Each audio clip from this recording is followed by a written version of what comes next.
નમસ્કાર, સ્વાગત છે આપનું એબીપી અસ્મિતામાં। હું છું ગીતા વઘાડિયા। અમદાવાદના રામોલ વિસ્તારમાં આવેલ ફટાકડાનું કારખાનું જે બન્યું મોતનું કારખાનું, કારણ કે કુલ 8 લોકોના મોત નિપજ્યા છે, 10 થી વધુ લોકો ઘાયલ થયાના સમાચાર છે।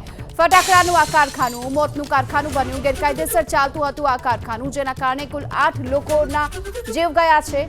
અમદાવાદના ફટાકડાની આ કારખાનામાં જે ભીષણ આગ લાગી હતી, બ્લાસ્ટ થયો હતો અને 5 કિલોમીટર દૂર સુધી આ અવાજ સંભળાયો હતો। ગેરકાયદેસર ફેક્ટરીમાં કુલ 8 લોકોના મોત, 15 થી વધુ ઘાયલ, જેમને સારવાર માટે હોસ્પિટલ લઈ જવામાં આવ્યા છે। જો કે આ દુર્ઘટનામાં હજુ પણ મૃત્યુઆંક વધવાની આશંકા જોવામાં આવી રહી છે। એલજી હોસ્પિટલમાં કુલ 8 પૈકીના 4 લોકોના મોત નિપજ્યા હોવાના પણ સમાચાર અત્યારે મળી રહ્યા છે।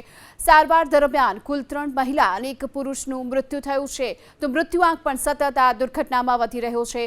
એલજી હોસ્પિટલમાં 2 બાળક અને 2 પુરુષ અત્યારે સારવાર હેઠળ છે, જેમની અત્યારે સારવાર ચાલી રહી છે। ઇજાગ્રસ્ત 6 લોકોની પણ આ સારવાર સિવિલમાં સારવાર શરૂ થઈ ચૂકી છે, તો 5 પુરુષ અને 1 મહિલાની સારવાર ચાલી રહી છે। દુર્ઘટનામાં હજુ પણ મૃત્યુઆંક વધવાની શક્યતા અત્યારે જોવામાં આવી રહી છે। એલજી હોસ્પિટલમાં પણ અને સારવાર હોસ્પિટલમાં પણ જે દર્દીઓ છે જે તેમને દાખલ કરવામાં આવ્યા છે, જેમાંથી સારવાર દરમિયાન કુલ 3 મહિલા 1 પુરુષનું મોત નિપજ્યું છે। એલજી હોસ્પિટલની વાત કરીએ, જ્યાં 2 બાળક અને 2 પુરુષ સારવાર હેઠળ, ઇજાગ્રસ્ત 6 લોકોની આ સારવાર સિવિલમાં સારવાર ચાલી રહી છે, જેમાં 5 પુરુષ અને 1 મહિલાની સારવાર થઈ રહી છે। ફેક્ટરીનો માલિક મેહુલ ડોડિયા અને તેના સાગરીતો આ દુર્ઘટના બાદ ફરાર થઈ ચૂક્યા છે। મૃતક અને ઇજાગ્રસ્ત કામદારો દાહોદ જિલ્લાના હોવાનો ખુલાસો થયો છે। જો કે લાયસન્સ રદ થયા બાદ પણ આ કારખાનું ધમધમતું હોવાનો ખુલાસો થયો છે। લાયસન્સ રદ કરી દેવામાં આવ્યું હતું અને છતાં પણ આ કારખાનું ધમધમતું હતું। જોઈન્ટ પોલીસ કમિશનર દુર્ઘટના સ્થળ પર પહોંચ્યા। જો કે આરએએફ કેમ્પ પાછળના વિસ્તારમાં આ ફેક્ટરી ધમધમતી હતી, આ કારખાનું ધમધમતું હતું। મેહુલ ડોડિયા અને તેના સાગરીતો સામે હાલ ગુનો દાખલ થઈ ચૂક્યો છે। ખુલ્લા ખેતરની જમીન પર શેડ બાંધી અને આ કારખાનું બનાવી દેવામાં આવ્યું હતું અને એમાં જ આ પ્રકારે જે ગેરકાયદેસર રીતે ફટાકડાનું ઉત્પાદન થતું હતું અને તેના કારણે જ આ દુર્ઘટના સર્જાઈ। હવે એફએસએલની ટીમ ઘટના સ્થળ પર પહોંચી છે। આખરે તપાસ કરવામાં આવી રહી છે કે કયા કારણોસર આગની ઘટના બની। તો આ સાથે જ મોતની ફેક્ટરી પર નાયબ મુખ્યમંત્રી હર્ષ સંઘવીએ આપ્યું છે નિવેદન। અધિકારીઓ સાથે ઘટનાને લઈ ચર્ચા કરી છે। જે ઘટના બની છે તેને લઈ અધિકારીઓ સાથે ચર્ચા કરવામાં આવી છે। મોતની ફેક્ટરી પર નાયબ મુખ્યમંત્રી હર્ષ સંઘવીનું નિવેદન। એની સંપૂર્ણ તપાસ હમણાં ચાલી રહી છે। જેસીપી ઝોન 2 અમદાવાદ, હું આવતા પહેલા જ એમની જોડે ચર્ચા બી થઈ છે અને જે આ ફેક્ટરી ઇલીગલ ચલાવતા હતા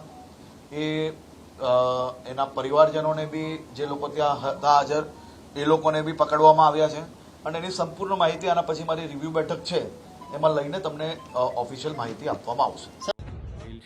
પોલીસ ડિપાર્ટમેન્ટ દ્વારા આ ઉપરાંત 5 વ્યક્તિઓ, જેમાંથી એક મેલ છે જેનું નામ અઝર જાણવા મળ્યું છે અમને। આ ઉપરાંત એક બેન છે લેડી, જેમના થોડીક જેમને ઇન્જરી છે, એ બહુ સેફર સાઈડ છે, એમનું નામ રમીલાબેન છે। આ ઉપરાંત 3 બાળકો પણ છે અને એ લોકો પણ ગંભીર રીતના ઇજાગ્રસ્ત છે, એટલે ટોટલ 5 જણાનું ઇન્જર્ડ તરીકેનું અત્યારે અંડર ટ્રીટમેન્ટ છે। અહીંના જે મેડિકલ સ્ટાફ છે એમના સંપર્કમાં અમે છીએ। જે વિક્ટીમ છે એમના પરિવારજનો સાથે પણ અમે સંપર્ક કરવાની કોશિશ કરી રહ્યા છીએ।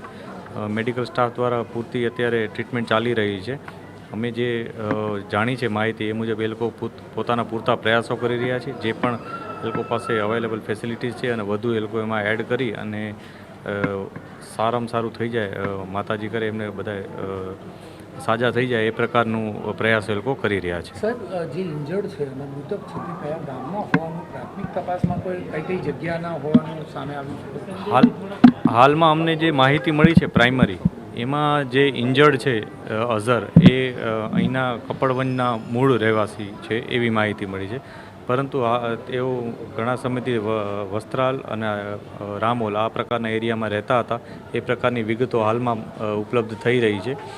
જે પણ વિગતો મળતી જાય છે એના અમે એકવાર વેરીફાઈ જરૂર કરીશું, જેથી કોઈ ફર્ધર કોઈ ઇન્ફોર્મેશનમાં ગેપ ના રહે અને વધુમાં વધુ મદદરૂપ થઈ શકે એ પ્રકારના પ્રયાસ તમામ વિભાગ દ્વારા ચાલુ છે। Thank you sir. તો એલજી હોસ્પિટલમાં જે દર્દીઓની અત્યારે સારવાર ચાલી રહી છે, જેમાં 3 બાળકો સારવાર અર્થે છે હોસ્પિટલમાં અને 3 મહિલા અને 1 પુરુષનું મોત થયું છે. મૃત્યુઆંક પણ હવે સતત વધી રહ્યો છે.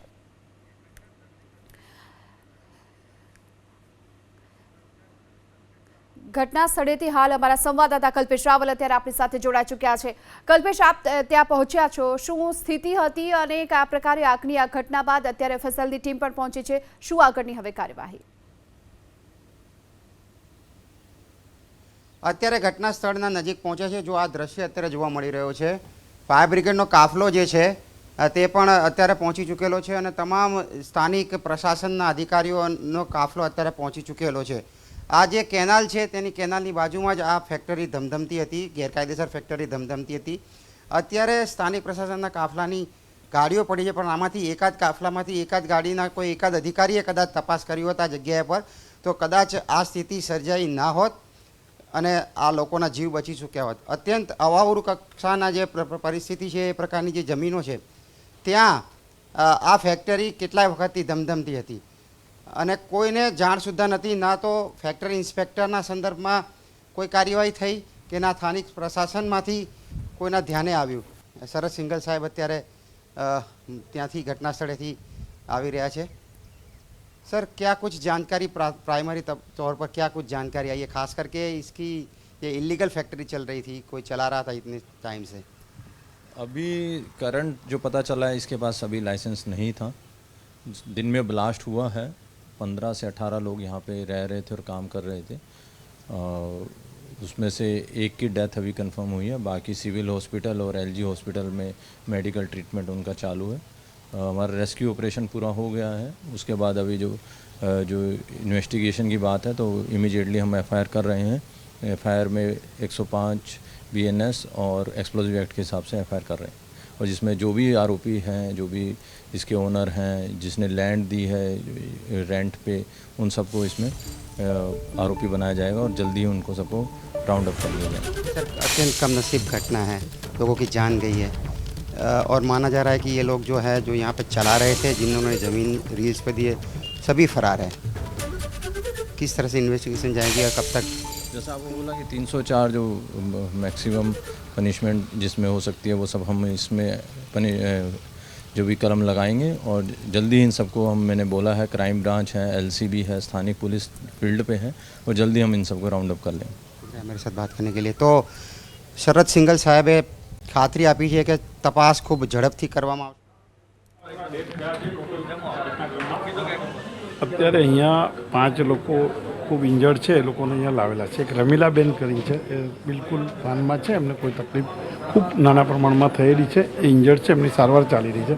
4 લોકો વધુ ઇન્જર્ડ છે, એમાં 2 બાળકો છે જે બહુ નાની ઉંમરના હોય એવું લાગે છે. બાકીના બધા જ લોકો જે ખૂબ ઇન્જર્ડ છે એમની સારવાર કરી રહ્યા છે અને નીચે ક્યારેક લોકો એક્સપાયર થઈ ગયા હોય એવું અત્યારે આ પ્રાથમિકમાં દેખાઈ રહ્યું છે. સર, તે સ્પષ્ટ થયું છે કે આ જગ્યા કોર્પોરેશનની હદમાં આવે છે કે અમદાવાદ ગ્રામ્યની હદમાં આવે છે? અમદાવાદ ગ્રામ્યણ અને કોર્પોરેશનની બાઉન્ડ્રી પર છે. 98% કોર્પોરેશનની હદમાં આવે છે. ખુલ્લા ખેતરો છે, આજુબાજુમાં કેનાલનું પાણી જઈ રહ્યું છે અને જ્યાં ખેતી થાય છે એવી જગ્યા ઉપર આ ફેક્ટરી નથી, પણ 2 નાનકડા રૂમની અંદર અને જે ડેકોરેશનના ટેબલ હોય એવા ટેબલો ઉપર આ કામ કરી રહ્યા છે.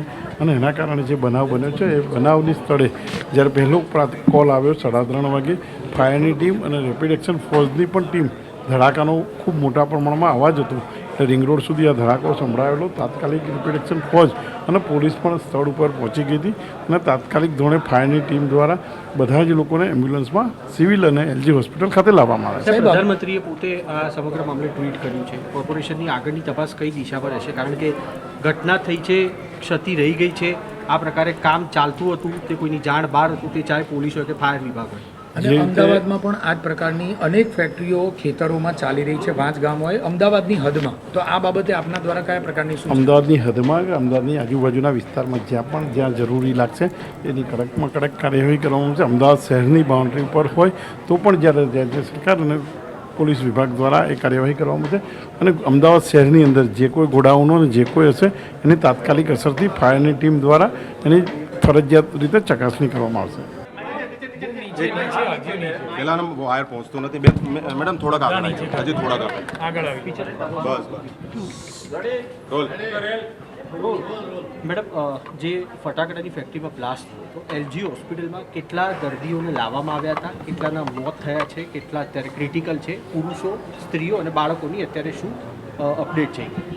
અચ્છા, અહીંયા છે ને ટોટલ અત્યાર સુધીમાં 9 પેશન્ટ લાવવામાં આવ્યા, એમાંથી 4 બ્રોડ ડેડ હતા.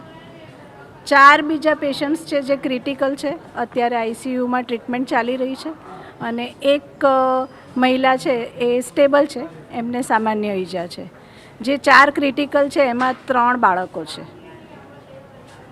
99% પણ બાળક બધા 90% ઉપર જ છે, બધાને થોડા રેસ્પિરેટરી બર્ન્સ છે, એટલે બધા સિરિયસ જ કહેવાય.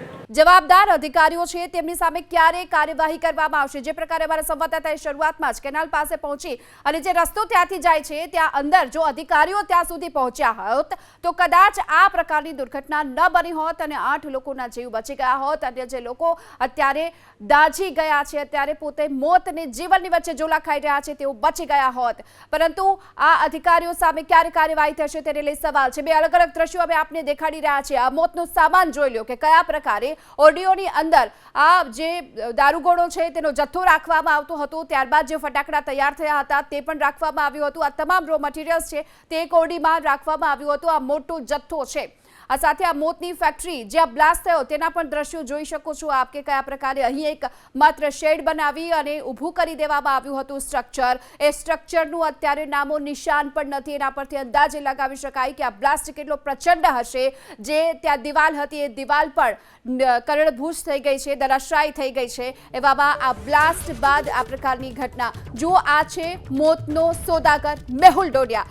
આ જે મેહુલ ડોડિયા જેના પાપે કુલ 8 લોકોના મોત ગયા છે, મોતનો સોદાગર મેહુલ ડોડિયાને આપ જોઈ લો, આ તસવીર જોઈ લો. આ એ વ્યક્તિ છે કે જેણે 8 લોકોને ભરખી ગયો છે. આ એ વ્યક્તિ છે જે મોતનું કારખાનું ચલાવતું હતું. આ એ વ્યક્તિ છે જેના કારણે અત્યારે 10 થી વધુ લોકો જીવનને મરણ વચ્ચે ઝોલા ખાઈ રહ્યા છે. આ એ વ્યક્તિ છે કે જેણે કોઈની પણ પરવા કર્યા વિના આ પ્રકારે ગેરકાયદેસર કારખાનું ધમધમતું કર્યું. કોના આશીર્વાદથી ધમધમતું કરવામાં આવ્યું હતું તેને લઈ પણ સવાલ છે. આ એ વ્યક્તિ છે કે તેના પર કોના અધિકારીઓ છે તેના 4 હાથ હતા. અને આ એ વ્યક્તિ છે કે જે આ પ્રકારની પ્રવૃત્તિ ચલાવતો હતો છતાં પણ પ્રશાસને આખાડા કાન કર્યા. આ એ વ્યક્તિ છે જેના કારણે 8 લોકોએ પોતાનો જીવ ગુમાવ્યો છે. આજે એક પરિવાર પોતાની શોકની લાગણી અનુભવી રહ્યો છે. એક પરિવાર છે જે અત્યારે શોકમગ્ન છે આ એ વ્યક્તિના કારણે. આ તસવીર જોઈ લો. આ મેહુલ ડોડિયા છે. મેહુલ ડોડિયાના પાપે જ 8 લોકોએ પોતાનો જીવ ગુમાવ્યો છે. આ રાક્ષસ મેહુલ ડોડિયા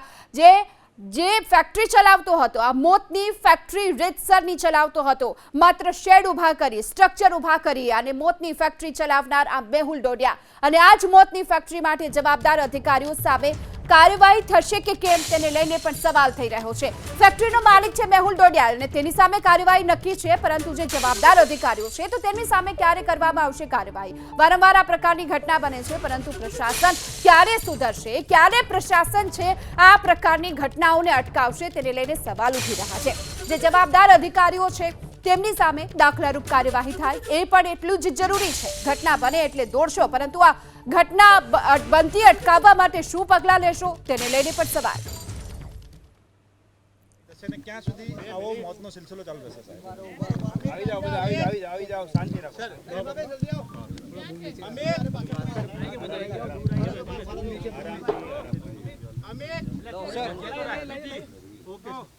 મિત્રો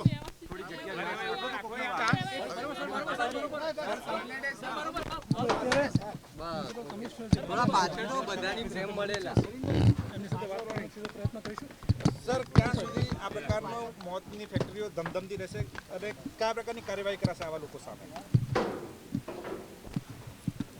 હાલમાં અત્યારે જે ઇન્સિડન્ટ અહીંયા બન્યું છે, આ ઇન્સિડન્ટમાં અત્યારે આપણે સ્થળ તપાસ કરવાનું, આ તમામ આપણને 3:30 વાગે લગભગ જે છે એ ફાયરના કોલ મળ્યા પછી ઇમિડિયેટલી ફાયરના ટીમ અહીંયા સ્ટાફ સાથે એ અહીંયા પહોંચ્યા હતા. અને અહીંયા જે છે એ બારૂદનું ફેક્ટરી જેવું અહીંયા જે છે ઓપનમાં આ કેનાલના સાઈડમાં કરવામાં આવતું હતું. અત્યારે આ જે છે એના તપાસ કામગીરી જે છે એ ચાલુ કરવામાં આવી છે. અત્યારે અલગ અલગ જે વિભાગો છે એ અલગ અલગ વિભાગો તરફથી અત્યારે કામગીરી કરવામાં આવી રહ્યા છે અને જે લોકો છે એ લોકોને એલજીમાં અને સિવિલ હોસ્પિટલમાં ખસેડવામાં આવ્યું છે. જે ઇન્જ્યોર્ડ છે ઇમિડિયેટલી એ લોકોને હોસ્પિટલમાં પહોંચાડીને એનું સારવારનું કામગીરી કરવામાં આવી રહી છે. તપાસ એ તપાસનું કામગીરી અત્યારે થઈ ચૂકી છે. ફાયરની ટીમો એ ફેક્ટરીમાં ફરી છે, તપાસ કરી છે, ક્ષતિ હોય તો નોટિસો પણ આપી છે, પોલીસે પણ આ કામગીરી કરી છે આ જ વિસ્તારમાં, છતાં પણ હજુ એ ગેરકાયદેસર ફેક્ટરીઓ તો ચાલે જ છે. એ જ એટલે તમામ જે બાબતો છે એમાં આ જે એ લગભગ છેવાડાનું જે એ છે અને એ વિસ્તારમાં સંપૂર્ણ રીતે અત્યારે સ્થળ તપાસનું કાર્યવાહી કરવામાં આવી રહ્યા છે. કેટલા સમયથી ચાલતું હતું, હવે લોકોના મોત થયા છે ત્યારે સમગ્ર બાબત સામે આવી છે.